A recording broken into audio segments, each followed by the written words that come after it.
पाठ 9 मंगलेश डबराल। तो कवि परिचय है कि मंगलेश डबराल आधुनिक हिंदी कवि एवं पत्रकार के रूप में जाने जाते हैं। इनका जन्म सन 1948 में टिहरी गढ़वाल उत्तराखंड के काफलपानी नामक गांव में हुआ था। इनकी शिक्षा दीक्षा देहरादून में हुई थी। दिल्ली आकर ये पत्रकारिता से जुड़े गए थे। श्री डबराल ने हिंदी, पेस्ट्रियट, प्रतिपक्ष और आसपास आदि पत्र पत्रिकाओं में काम किया था। उसके बाद ये भारत भवन और भोपाल से प्रकाशित होने वाले पत्र पूर्वग्रह में सहायक संपादक के पद पर नियुक्त हुए थे। इन्होंने इलाहाबाद और लखनऊ से प्रकाशित होने वाले अमृत प्रभाव में भी काम किया था। सन 1983 ईस्वी में जनसत्ता में साहित्यिक संपादक के पद को संभाला भी था। इन्होंने कुछ समय के लिए सहारा समय का भी संपादन किया था। तो प्रमुख रचनाएं।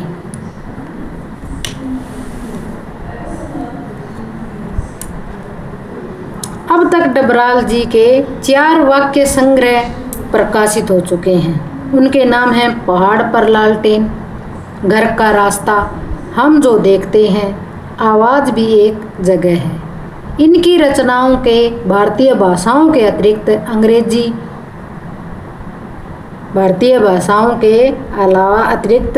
अंग्रेजी, रूसी, जर्मन, पोल्स्की, बल्गारी आदि भाषाओं में भी अनुवाद हो चुके हैं।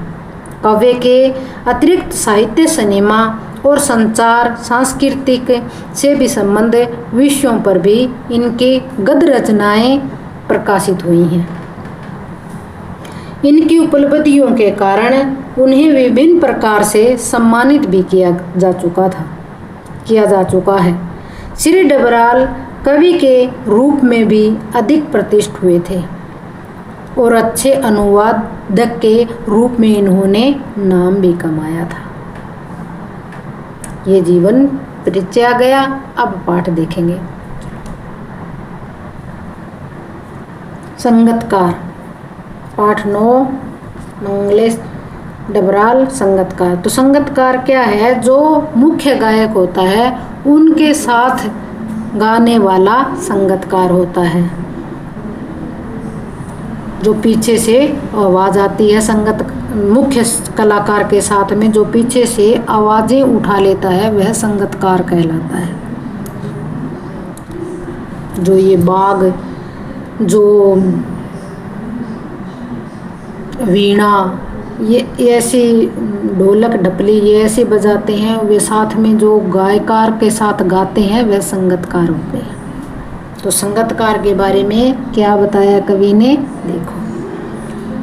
मुख्य गायक के चट्टान जैसी भारी स्वर का साथ देती वह आवाज़ सुंदर कमजोर कांपती हुई थी। वह मुख्य गायक का छोटा भाई है या उसका शिष्य। यानी कि मुख्य गायक के चट्टान जैसी, मुख्य गायक की तो चट्टान जैसी आवाज़ मुख्य गायक है, कह रहा है कि चट्टान जैसी भारी आवाज़ साथ देती है मेरा। आवाज़ सुंदर कमज़ोर है परंतु कांपती हुई भी थी।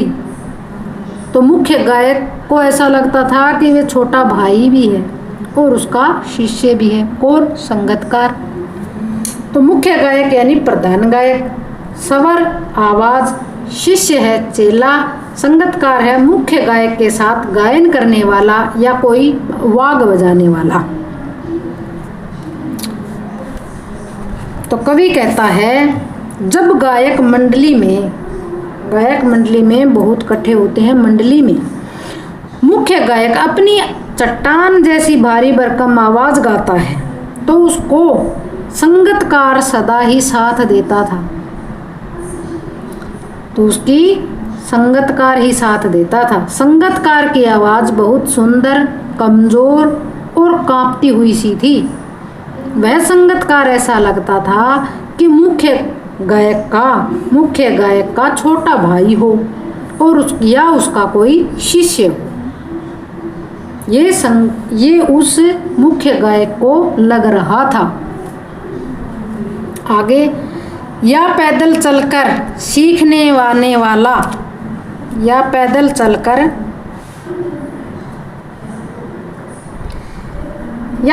चलकर सीखने आने वाला दूर का कोई रिश्तेदार हो।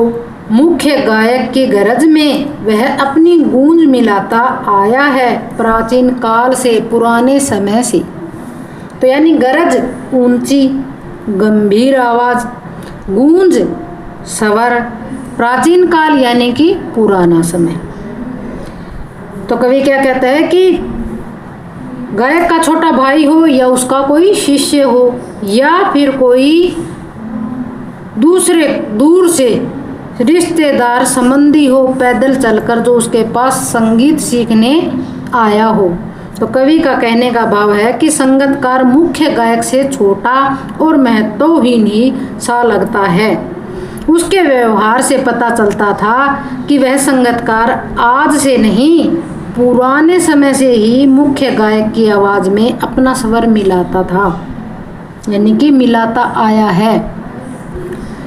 तो प्राचीन काल से ही मिलाते आए हैं। जो भी संगीतकार होते हैं, हम देखते हैं कि जो भी मुख्य गायक गाते हैं, संगीतकार उनका साथ देते ही हैं, तभी उनकी आवाज़ ऊंची चढ़ती है, तभी वे नीचे पड़ने से बचाते हैं।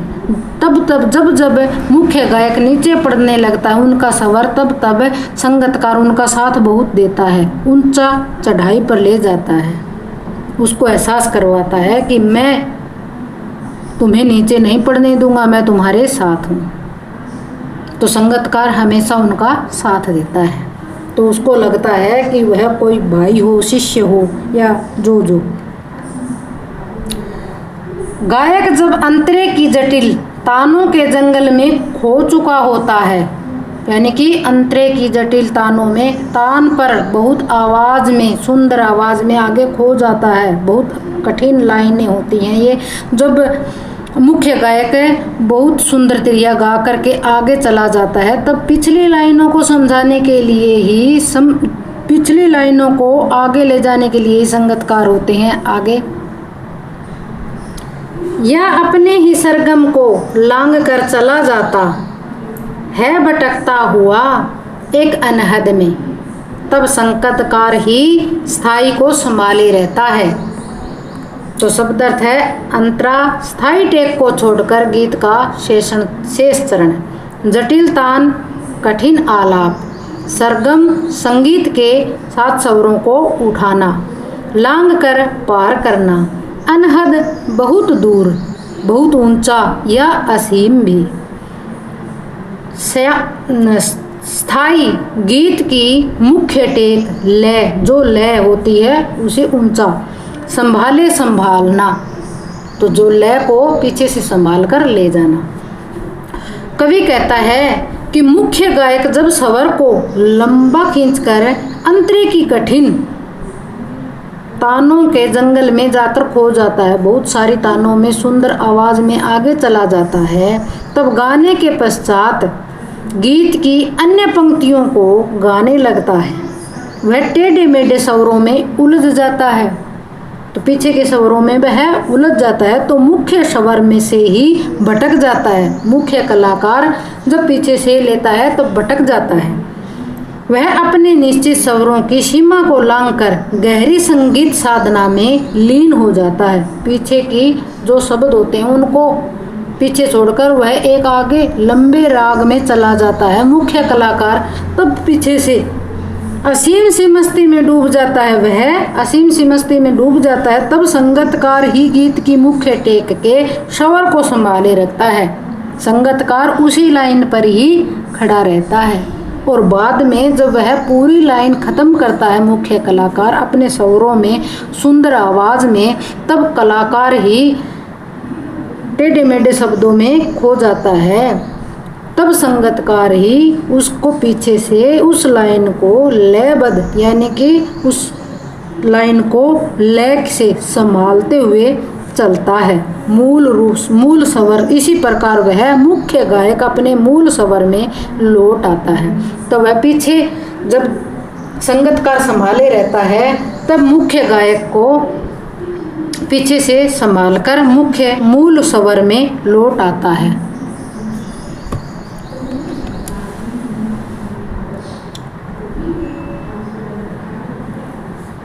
जैसे समेटता हो मुख्य गायक का पीछे छूटा हुआ सामान, जैसे उसे याद दिलाता हो उसका बचपन जब वह नौसिखिया था, यानी कि बिना सीखा हुआ।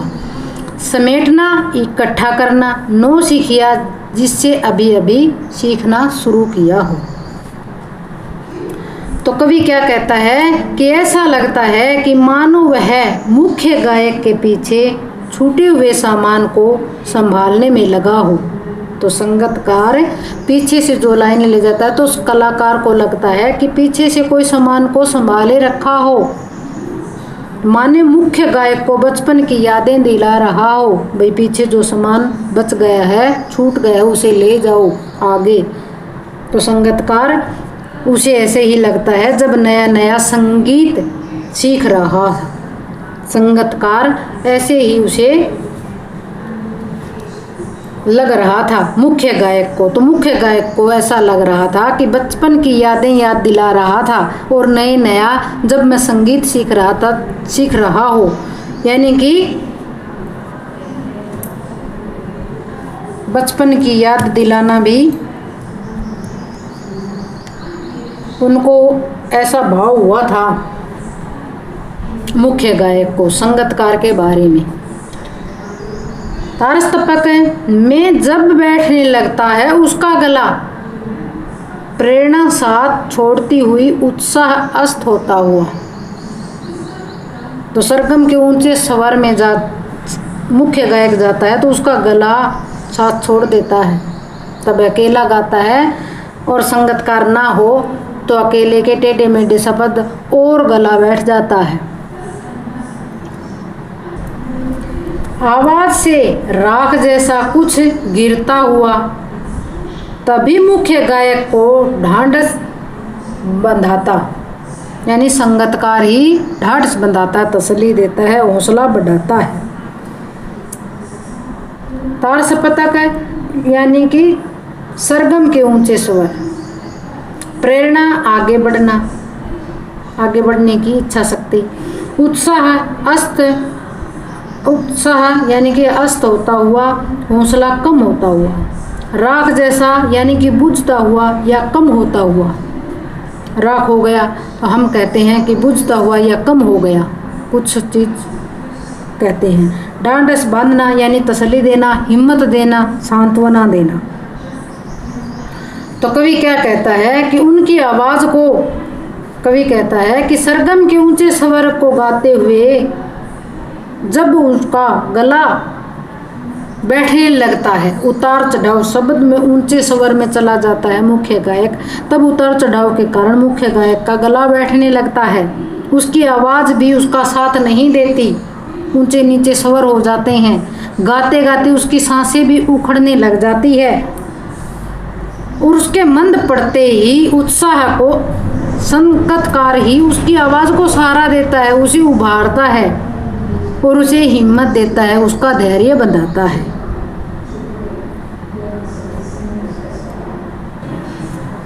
कहीं से पता चला है संगतकार का सवर, कभी कभी वह यूं ही दे देता है उसका साथ, यह बताने के लिए कि वह अकेला नहीं है और यह कि फिर से गाया जा सकता है, गाया जा चुका राग। यानी राग, लय, स्वर, ताल। तो कवि कहता है कि संगतकार जब साथ देता है, संगतकार जब भी साथ देता है तब तो वह कहता है कि तुम अकेले नहीं हो। तब उनका साथ संगतकार जब ऊंचा उठाता है, उसकी आवाज़ को ऊंचा उठाता है, तब वह कहता है कि मैं तुम्हारे साथ हूँ, तुम अकेला नहीं हो। जिस राग को तुम गा रहे हो वह फिर से भी गाया जा सकता है, गाया जा चुका है उस राग को।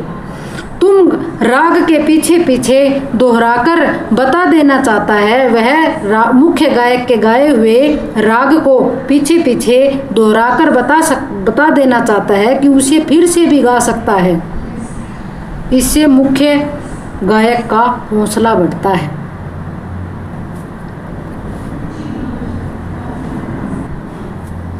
और उसकी आवाज में जो एक हिचक से साफ दिखाई सुनाई देती है, या अपने स्वर को ऊंचा न उठाने की जो कोशिश है, उसे विफलता नहीं, उसकी मनुष्यता समझा जाना चाहिए।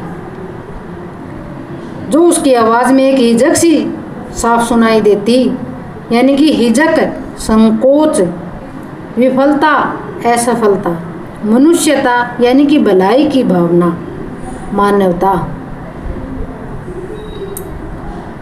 तो कवि कहता है कि संगीति करने वाले गायक की आवाज में एक संकोच यानी कि हिचक सी होती है। अनुभव किया जा सकता है कि वह अपने स्वर को उस्ताद के स्वर से नीचे रखता है। इसकी कमजोरी न समझकर उसकी मानवता या मनुष्यता की ही समझना चाहिए। यानी जो भी उस संगीतकार को उस्ताद के स्वर के नीचे रखा जाता है तो कमजोरी समझकर नहीं, उसकी मानवता यानी कि वो भलाई के पात्र है, उसकी भलाई ही समझना चाहिए, उसे श्रेय देना चाहिए बरोबर का। जो भी उसको मुख्य गायक को, मुख्य कलाकार को जो भी श्रेय मिलता है, उस मुख्य कलाकार को भी उस संगीतकार को श्रेय देना चाहिए कि तुम भलाई के पात्र हो, मुझे साथ देते रहे हो। पाठ 9 संगीतकार प्रश्न उत्तर। संगीतकार के माध्यम से कवि किस प्रकार के व्यक्तियों की ओर संकेत करना चाह रहा है? किस प्रकार के व्यक्तियों की ओर संकेत करना चाह रहा है? तो कवि ऐसे लोगों पर संकेत करना चाह रहा है कि जिसका कार्य करने में योगदान तो पूरा होता है, परंतु उसका कोई नाम नहीं जानता, कोई काम नहीं होता या कोई उसे जानता भी नहीं होता। तो सारा श्रेय मुखिया को ही जाता है। तो कवि कहता है कि खिलाड़ी की जो टीम होती है वह कैप्टन के प्रयास से नहीं जानती या उसके प्रयास से नहीं जीतती। तो जब खिलाड़ी ही खेलते हैं, जीतते हैं, तब खिलाड़ियों को ही एक श्रेय माना जाता है। तो उसी तरह सभी का योगदान होता है, तो उसे अकेले को श्रेय नहीं, सभी को श्रेय देना चाहिए। तो हर खिलाड़ी के प्रयास से जीतती है, इसलिए जीत का श्रेय हर खिलाड़ी को मिलना चाहिए। प्रश्न 2, संगीतकार जैसे व्यक्ति संगीत के अलावा और किन किन क्षेत्रों में दिखाई देते हैं? तो संगीतकार अनेक प्रकार से मुख्य गायकियों की सहायता भी करते हैं। इसके अलावा संगीत, नाटक, फिल्म और विभिन्न प्रकार की खेलों में भी टीमें, राजनीति आदि अनेक क्षेत्रों में दिखाई देते हैं। बिना सहयोग के कोई काम नहीं होता, हर सहयोग में एक संगीतकार की ज़रूरत होती है। चाहे वो कुछ भी काम हो, तो संगीतकार खेलों की टीमों में भी होता है। एक अकेले से टीम नहीं जीती जाती, उसमें भी बहुत सारे संगीतकार होते हैं। संगीत में भी, नाटक में भी, फिल्म में भी, राजनीति में भी अकेले से कुछ नहीं होता, उसके सहयोग से कोई भी हो, संगीतकार के सहयोग से होता है।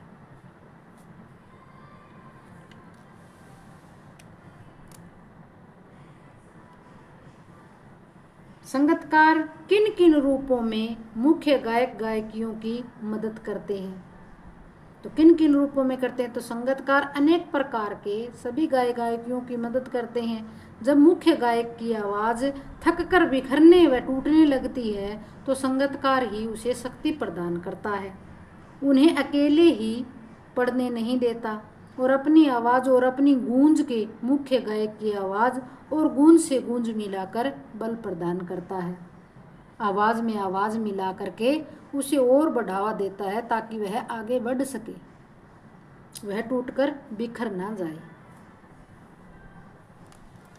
भाव स्पष्ट कीजिए और उसकी आवाज़ में जो एक हिचक साफ दिखाई देती है या अपने स्वर को ऊंचा न उठाने की जो कोशिश है, उसे विफलता नहीं, उसकी मनुष्यता समझना चाहिए, मानवता उसकी समझना चाहिए, भावनाओं को उसको समझना चाहिए। कवि कहता है कि संगति करने वाले गायक की आवाज़ में एक हिचक सी दिखाई देती है। वह अपने स्वर को मुख्य गायक के स्वर से ही नीचे ही रखता है। इसको उसकी कमजोरी न समझकर उसकी मानवता या भलाई की भावना समझना चाहिए और उसे बराबर का श्रेय देना चाहिए, उसे भलाई का पात्र समझना चाहिए जो उसका साथ देता है। किसी भी क्षेत्र में प्रसिद्धि पाने वाले लोगों को अनेक लोग तरह तरह से अपना योगदान देते हैं। कोई एक उदाहरण देकर इस कथन पर अपने विचार लिखिए। तो कोई योगदान बिना तो कोई काम ही नहीं होता, हर चीज़ योगदान, दूसरों की योगदान लेना जरूरी होता है। तो समाज में ऐसे अनेक उदाहरण मिल जाते हैं। जैसे हम किसी भी विद्यालय के प्रधानाध्यापक यानी प्रधानाचार्य या मुख्य अध्यापकों का उदाहरण ले सकते हैं। तो विद्यालय को हमने यही लिया है, विद्यालय को विकास के पथ पर ले जाने के लिए, विद्यालय को हम जब विकास के पथ पर ले जाते हैं तो हमें समझना चाहिए, ले जाते हैं तो सफलता का श्रेय प्रधानाचार्य को मिलता है, प्रधानाचार्य को ही श्रेय मिलेगा, जबकि उसके अध्यापकों और अन्य कर्मचारियों का भी सहयोग होता है। अकेला प्रधानाचार्य तो कुछ भी नहीं कर सकता। इसलिए ये स्पष्ट है कि किसी भी महान व्यक्ति की सफलता में अनेक लोगों का सहयोग होता है। जो भी महान व्यक्ति होता है उसके पीछे बहुत सहयोग होता है, सहयोग के बिना, योगदान के बिना कुछ नहीं होता। कभी कभी तार्स पतक की ऊंचाई पर पहुंचकर मुख्य गायक का स्वर बिखरता नजर आता है। उस समय संगतकार उसे बिखरने से बचाता है। इस कथन के आलोक में संगतकार की विशेष भूमिका स्पष्ट करो। तो संगतकार की भूमिका यही है कि मुख्य गायक का पूरा सहयोग करता है। जब भी उसका स्वर टूटने लगता है तो संगतकार उसकी आवाज़ में अपनी आवाज़ मिलाकर उसे बल देता है और सुनने वालों को पता भी नहीं चलता, जो सुनते हैं उनको पता नहीं चलता कि तार में तार मिला देते हैं वे। यदि मुख्य गायक बिना संगतकार के गीत गा रहा है तो उसका स्वर बीच बीच में बिखरता नजर आएगा, बिखरता ही रहता है। संगतकार ही उसके स्वर को बिखरने से बचाता है। संगतकार का होना बहुत जरूरी है।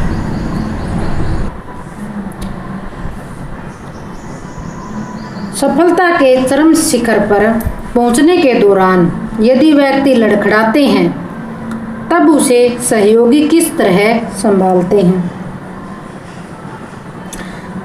तो उत्तर है कि सफलता के चरम शिखर पर पहुंचने के दौरान यदि व्यक्ति लड़खड़ा जाते हैं तब उसके सहयोगी उसे अपना पूर्ण योगदान, पूर्ण सहयोग देकर संभालते हैं।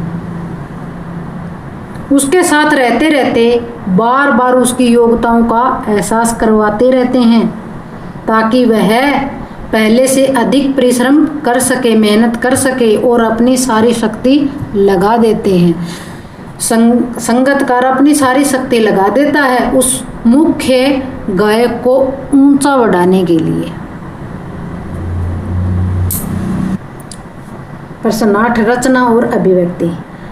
कल्पना कीजिए कि आपको किसी संगीत या नृत्य समारोह का कार्यक्रम प्रस्तुत करना है, लेकिन आपके सहयोगी कलाकार किसी कारणवश नहीं पहुंच पाए। तो ऐसे में तो ऐसे में अपनी स्थिति का वर्णन कीजिए। तो ऐसी स्थिति में शुरू में तो थोड़ी चिंता होगी कि सहयोगी कलाकार के बिना काम करना कठिन होगा, किंतु समारोह का कार्यक्रम करना भी बहुत जरूरी है। तो मन में यह निश्चित करके कि अपना गीत या नृत्य मैं अवश्य करूँगा। ऐसी स्थिति का आप कैसे सामना करेंगे? तो ऐसी स्थिति में अपने कलाकारों को बुलाने का मैं प्रयास करूँगा और उनके संपर्क न होने पर किसी स्थिति में किसी नए संगीतकार को बुलाने की प्रयास करूँगा, कोशिश करूँगा, या कुछ क्षणों के लिए नए सहयोगी कलाकारों के साथ अभ्यास करूँगा ताकि हमारे उनसे तालमेल ठीक से बैठ जाए। यदि ऐसा न हो सका तो कार्यक्रम को स्थगित कर दूँगा तथा कार्यक्रम की अन्य तारीख घोषणा कर दूँगा, यानी आगे बढ़ा दूँगा तारीख फिर से हो सके। आपके विद्यालय में मनाए जाने वाले सांस्कृतिक समारोह में मंच के पीछे काम करने वाले सहयोगियों की भूमिका पर एक अनुच्छेद लिखिए। तो विद्यालय में मनाए जाने वाले सांस्कृतिक समारोह में जितना महत्व मंच पर कार्यक्रम प्रस्तुत करने वालों का है, उतना ही महत्व मंच के पीछे काम करने वालों सहयोगियों का भी है। मंच पर उद्घोषणा करने वाले सहयोगी के समान ही अन्य सहयोगी कलाकारों का भी महत्व है। जिस पर अच्छी नींव पर मजबूत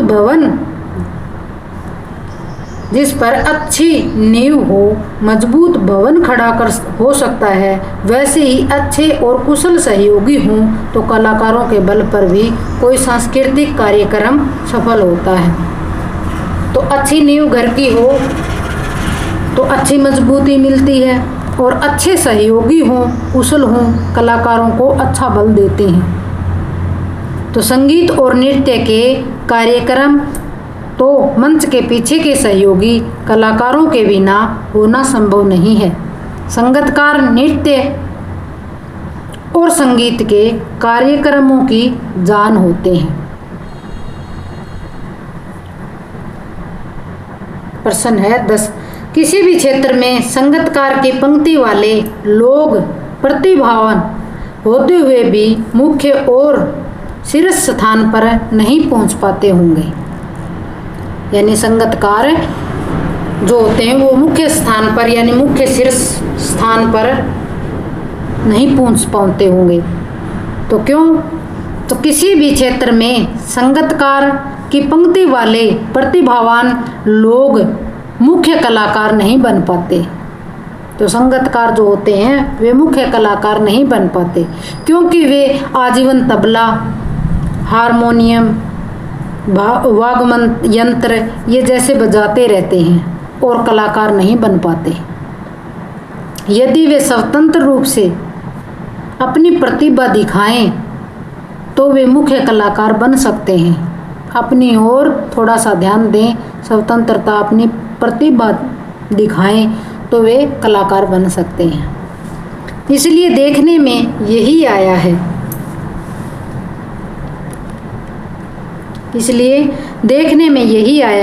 कि संगीतकार द्वितीय श्रेणी की प्रतिभा वाले होते हैं और वे सदा मुख्य कलाकार का ही सहायक के रूप में बने रहते हैं। यानी देखने में आया है कि संगीतकार दूसरी श्रेणी में ही होते हैं जो मुख्य कलाकार का सहयोग देते रहते हैं। वे सदा मुख्य कलाकार को सहयोग रहते हैं। इसमें संदेह नहीं है कि संगीतकार हमेशा ही मंच के पीछे रहते हैं। तो संगीतकार मंच के पीछे ही रहते हैं, इसलिए वे प्रतिभा संपन्न होकर भी श्रेष्ठ स्थान प्राप्त नहीं कर सकते। प्रतिभा दिखाकर भी संपन्न होकर भी संपन्न कर कर के भी श्रेष्ठ स्थान प्राप्त नहीं कर सकते। ये प्रश्न उत्तर सभी प्रश्न उत्तर